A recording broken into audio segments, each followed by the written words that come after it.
Well, the metal additive manufacturing. So first of all, we would like to study about the Vader system, which is based on the magneto-hydrodynamics liquid metal jetting process. So actually, we have Vader system's first prototype located in the Brinkman lab, and our faculty member Dennis Cormier has been highly involved in the research and development for the Vader machines. So as you can see in this illustration figure, um, the Vader machine consists of few parts. First of all, the biggest advantage for this manufacturing system is uh, it utilizes the coil as the building material instead of the metal powder, which is much inexpensive, much cheaper than the powder bed based metal additive. Also, as you can see here, the metal coil goes into here and it's melt, and the droplet will be uh, jet onto this platform. As you can see here, there's a coil. Basically, this coil runs this um, square waveform, or the pulse waveform, controls the speed and frequency of this droplet, such that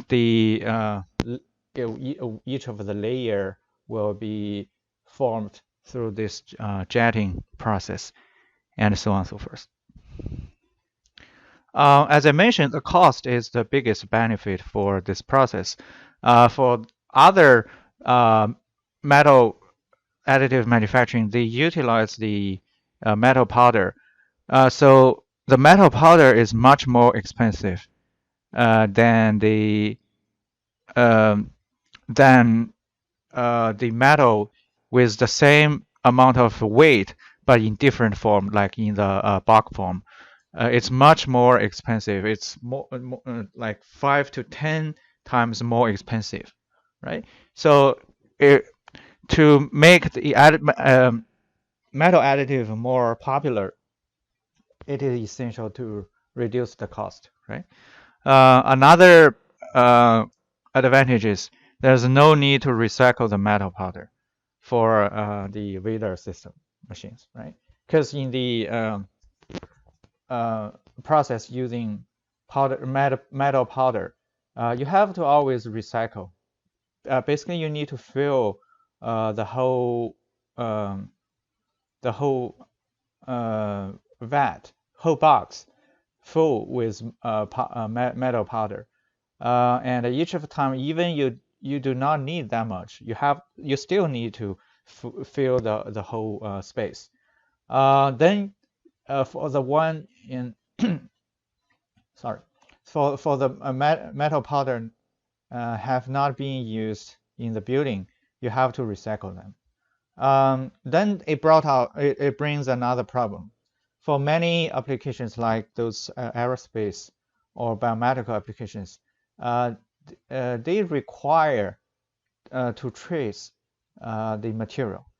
That means if you mix different powder together, you have to trace which powder you used and which powder used for what portion of the part, and that will bring a lot of trouble to the manufacturing process. Also, the powder is not that safe to handle.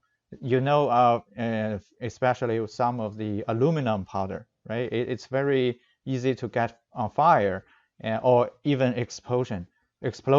So it requires extra handling and also permission to process with such powder.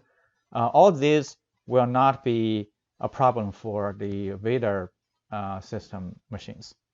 Also, the printing speed um, for this process, it could be also another potential benefit because we could integrate multiple nozzles to the machine, and in the future it could be further sped up. Again, without powder, you have a lot of benefit without the loading, cooling, or uploading times. So I will let you see this video and see how it works. And as you can see, it shows the working process of the VIDAR. Here is similar to the fuse deposition modeling, and the wire is fed to the heating mechanism and jet onto the platform. So there are a few parameters for this process, for this machine. First of all, the nozzle temperature, if we use the aluminum material, it used to be the 850 to 900 Celsius. Also, the platform is heat up to certain temperature to speed up the printing process, which is 400 Celsius usually. Also, the nozzle has 500 micron diameters. The droplet firing frequency is in the unit hertz, and usually it measures the drops per second. Here shows you some process simulation. As you can see here, the magnetic field is generated to control the droplet. And in the right-hand side figure, as you can see, there are two droplets. Let me see if I can make it play. Yeah. Okay. So as you can see on the right-hand side, there are a big and a much smaller droplet formed during the jetting, in which the smaller drop is usually called the satellite drop. It is undesired, as I mentioned, in the material jetting process. This kind of satellite drop will cause accuracy problems, because you just imagine the platform is moving, and if there's some satellite drop, it will create the excess trace on the platform, such that it will make the printing inaccurate. So let's look at a slow motion of the jetting. As you can see here, it's just like a continuous stream, but in fact, it's the droplet jets in a high frequency. So you can see this here shows the slow motion of the jetting, right? Okay. Also, if the droplet is jet in a high frequency, or the overlap of the droplet the portion of the overlap is higher, you could see from the thermal temperature point of view, how the difference. You can see if the droplet is jetted in high frequency, this is low, this side is low, and this side is high. For the temperature, you could see for the one jetted in high frequency, basically you have more energy per unit time, and such that the temperature is much higher. Similar case happens if you have high overlap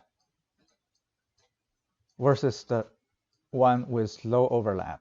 So for the high overlap, you again have more thermal energy observed during the process. And that will affect the density and the microstructure of the printed part, as we will discuss in the future slides. So also in this figure, it shows for the left corner and right corner, it shows two extremes. So for the left corner, it shows the minima drop spacing, and for the right corner, it shows the minima jetting frequency.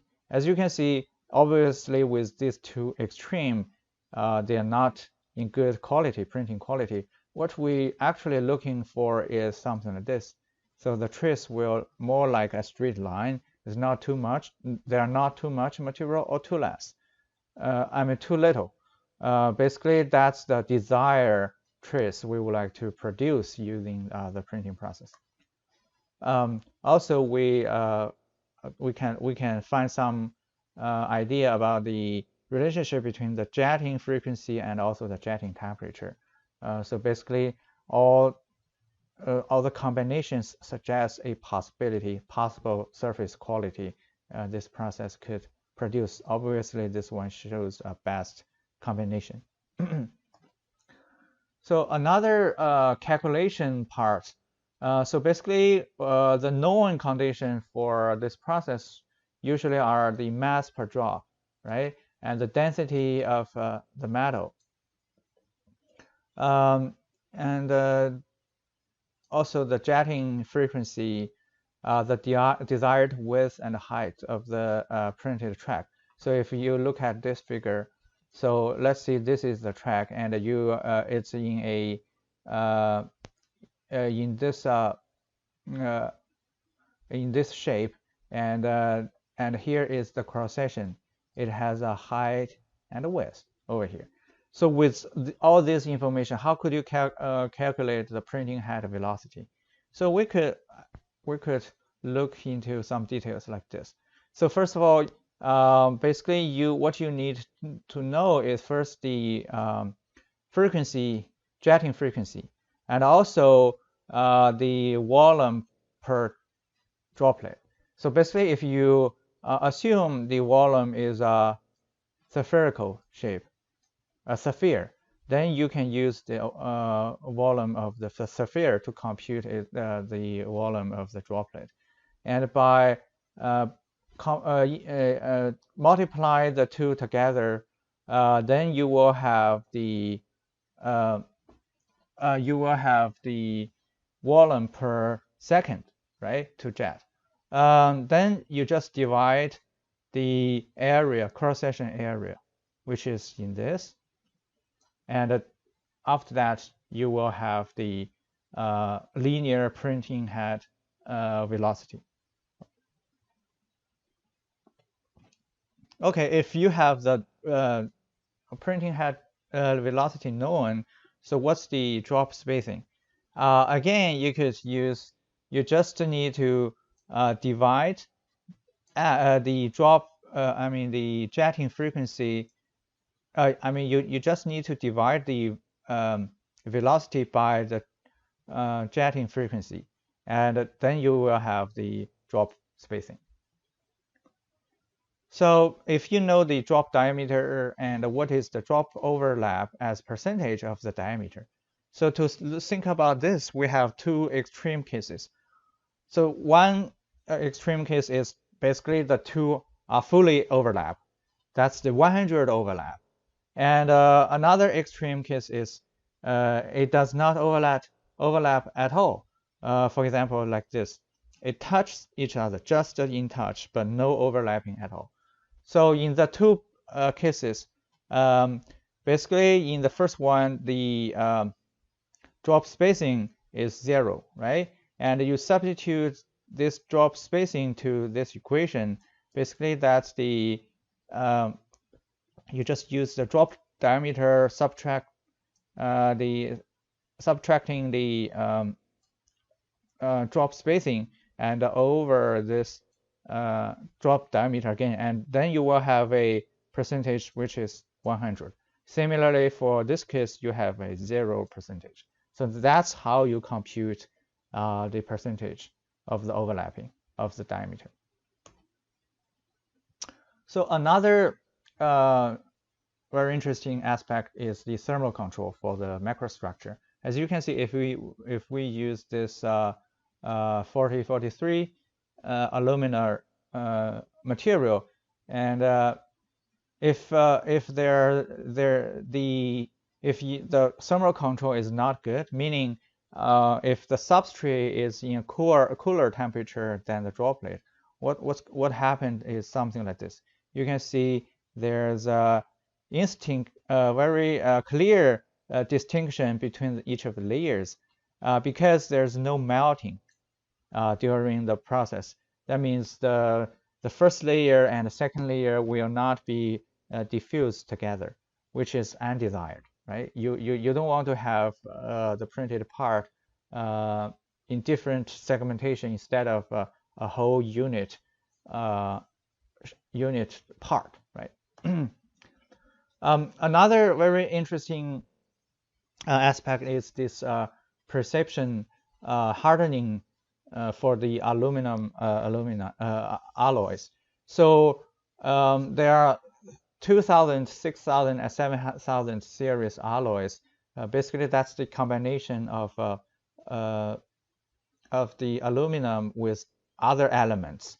And for these alloy, there's a phenomenon called the perception hardening, meaning after the heat treatment, the alloy could have a much more hardness or mechanical property using these alloys. But for the powder bed based method, for this 60, 61, and 70, 75 aluminum alloy, they are very different to be processed using the powder bed fusion because the heat cracking that will degrade the mechanical property of the part. But it could be processed using the VEDAR systems. As you can see here, that here shows a initial test using the VEDAR printer. Although there are some imperfection here, which are some rough kind of holes on the surface, but there's no cracking, right? Cracking means there are a kind of a very clear distinction between regions. That's cracking, but these are some smoothness problems. If we look at the microscope image, you can see it's pretty much a whole. It's pretty much a whole part. As you can see here, we print around 4 layers in this direction, right? And also here for this scale bar, it is 5 micron, right? 500 micron. That means probably those droplets will be something like this, this, and this, right? And as you can see along the printing direction, there's no cracking, and it shows a good uniformity over here. Also, there's a comparison between the part, the microstructure printed using the VEDAR machine, and also the one made by the casting, metal casting. You can see they are pretty much similar to each other. Remember we mentioned the cracking problems, right? The heat cracking problems. So that is because the elemental segregation. So basically, this describes a phenomenon that is because of the different melting point of the element. When the part is being made, there will be the segregation happens for all the elements, and that produce the crack. These are the crack showing here. So in general, if the this melting and resolidification process takes longer time, this kind of segregation will have more chance to happen. But in the VEDAR machine, because the solidification is much faster, that prevent this kind of elemental segregation, and that's why the VEDAR machine produced a part with a very good microstructure. Also, here shows some the macro hardness testing. Basically, you can see these diamond shape. I mean, this diamond shape actually is is generated by the tools for the indentation, and using measure the angle and also the depth of this indentation. It gives you an idea about the hardness. And you could look at the details yourself.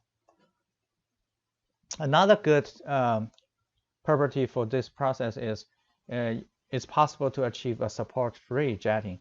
Basically, if you control the printing speed properly, when you jet one droplet, the previous one is already solidified or in the process of solidification, such that it's strong enough, the structure is strong enough to hold the newly jetted one, which removes the requirement of the printing process. And you can see this video. Take a look. See, basically this line is in certain angle, but for many other printing process, you definitely need to print the support. But in this case, it doesn't require any support, right? Which is good property. Okay. Yep.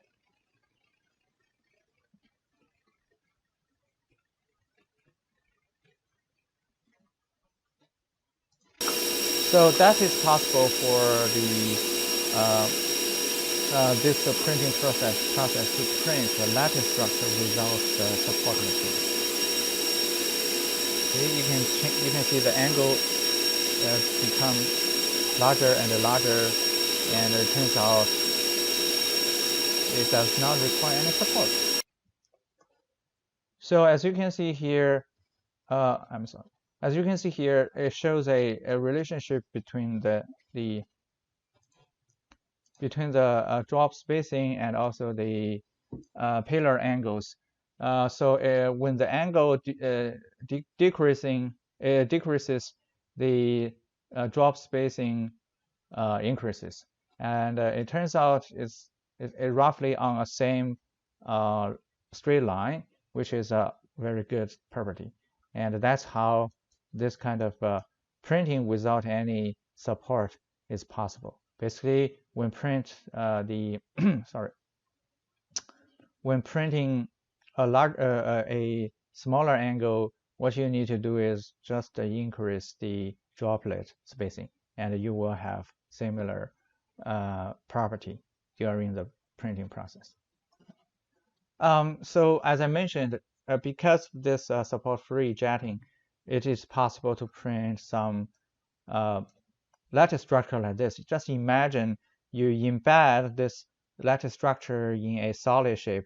So all the exterior surface is still solid, but you just embed these into it.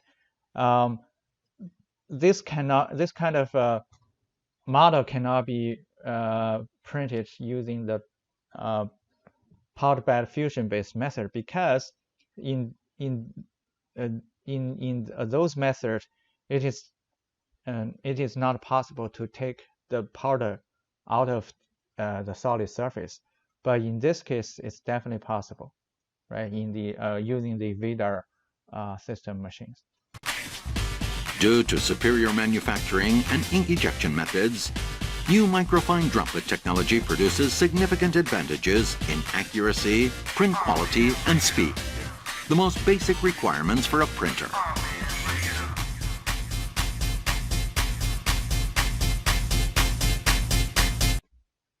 Okay, so as you can see, due to the VIDAR system machine is based on the material jetting process, so it is possible to have multiple nozzle arrays on the same printing head, which will bring a lot of benefit in terms of speed and also the modeling. I mean the geometry complexity. Another future direction would be the ability to print the high temperature alloys like those steel, nickel, or titanium alloys. Okay.